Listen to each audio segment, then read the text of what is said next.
Quick, take a look around. Find the 3 people nearest to you. Politely ask each of those people if they know what CBD stands for.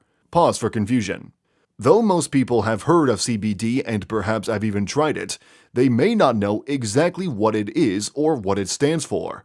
If that sounds like you, then allow me to drop some CBD knowledge. If those 3 people have not shooed you out of the room, then you are soon to be ready to explain to them just what CBD is.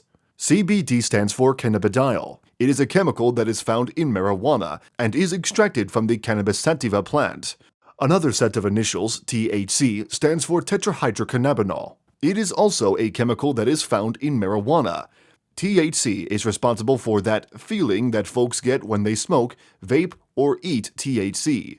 If they tend to get a tad loopy when they smoke marijuana or partake in some sort of edible product, then how is it that everyone from arthritis sufferers to those with insomnia are using CBD are still able to function in society without giggling and snacking on junk food all day? That is because CBD does not contain any THC.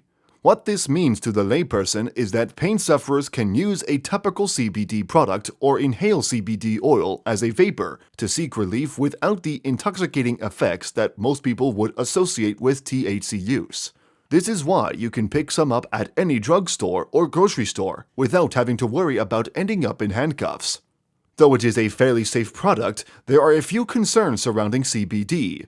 There is a lot of variation in the quantity of CBD in some topical products, thanks to lack of regulation. As more places begin to legalize both cannabis and cannabis-related products, you can expect to see a hefty dose of regulation come along with it. You may hear that there are not a lot of approved medical uses for CBD, and that is an accurate statement. Kinda. As it turns out, the reason there are not approved medical uses is because there has not been a ton of medical research. It is for this reason that many doctors as well as the Cleveland Clinic are reluctant to start shouting the benefits of CBD from the nearest rooftop. Again, as laws around the world begin to ease, you can expect to see more testing. This means that one day, your doctor may just recommend that you go home and partake in some CBD to treat your insomnia, glaucoma, or joint pain.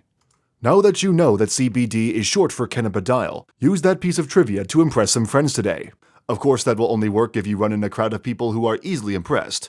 Most people will just save themselves the syllables and keep referring to it as good old CBD.